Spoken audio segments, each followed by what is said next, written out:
So hello friends, welcome to my another video lecture on how to identify and how to find out the time required by an algorithm and by a function. So algorithm is not going to be executed, a program is going to be executed. A program consists of various functions. So in this video I am going to show you which are all the functions we should use to check the time requirement of each function. So here I have written a C program, and this C program is it consists of a main function. There is a main function here, and the execution starts from main. Then there will be a output printed inside the main, and these are the variables that I am using to identify the time requirement of this function. The variables are of the type clock underscore t, and the variables are t1 and t2, and double type of variable t3. And before whatever the part you want to check for, what you have to do is you have to start the clock before its execution time, and once the part ends you have to catch the second time. Okay, and your total time requirement will be t3, and that is t3 is of type double. T3 is equal to double t2 minus t1 divided by clocks per second. This is predefined value, and it divides that value to convert how much. So this value t3 will be in terms of seconds. T3 will be in terms of seconds. So clock per second will be different for different processors, for different computers. So it will be dynamic at your machine. The total time for completing the main will be displayed over here. But this particular main is calling another function, and that is function 1. Let us go to function 1 and what is happening over there. I am doing some operation here. I am uh, uh, doing some for I is equal to 0 to ffff, and after doing that what I am doing is I am calling function 3. I am calling another function 3. So here, before calling this function, what is the before the time, and this is the after time, and this is the total time, and total time is given by t2 minus t1 divided by clocks per second, and this clock per second is whatever your machine speed is. According to that it will convert it into the seconds. Now what is happening at function 3? So at function 3 I have another function, and wherein I am calculating the time required for that particular function. You can see here t1 is here, I am starting the clock here, I am stopping the clock here, and I am finding out the time here, and then I am printing the same time here. Total time to complete the function 3 is this one, t3.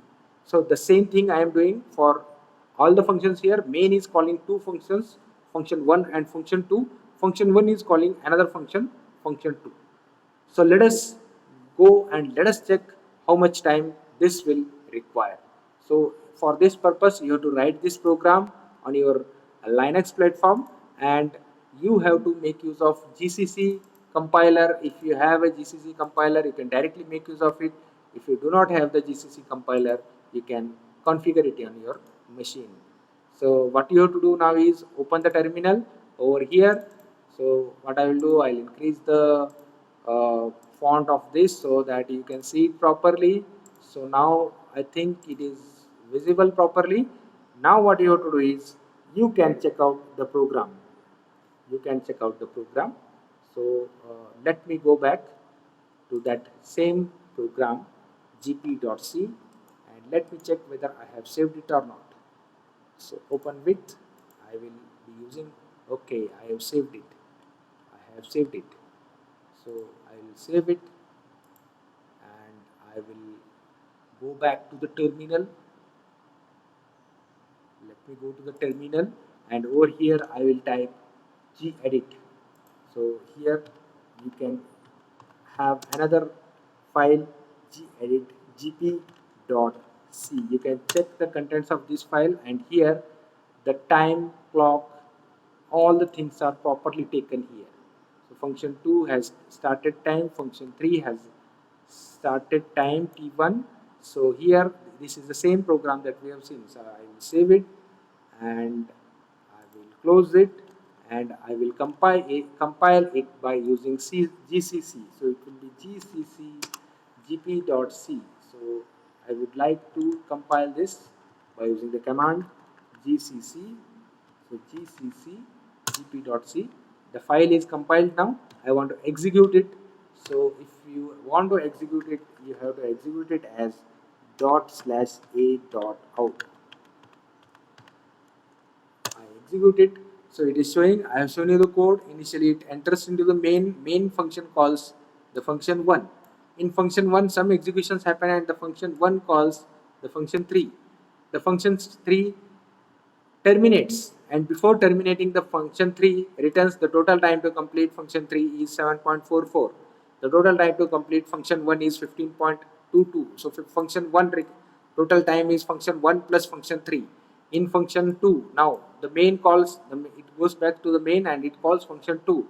Total time to complete function 2 is 5.12 and total time to complete the main is 20. So this 20 will be time required to complete function 1 and function 2. Function 1 requires 15 seconds, function 2 requires 5 seconds, above something that, so that total become 20. And this function 3, this is already included in function 1 because function 1's time is equal to function 1's execution time plus function 3's execution time. So friends, this is the way how you can calculate the runtime, practical performance, practical runtime of your program. Uh, Hope you will find out, you will write your own program and you will try to find out the practical time required of your program. Thank you.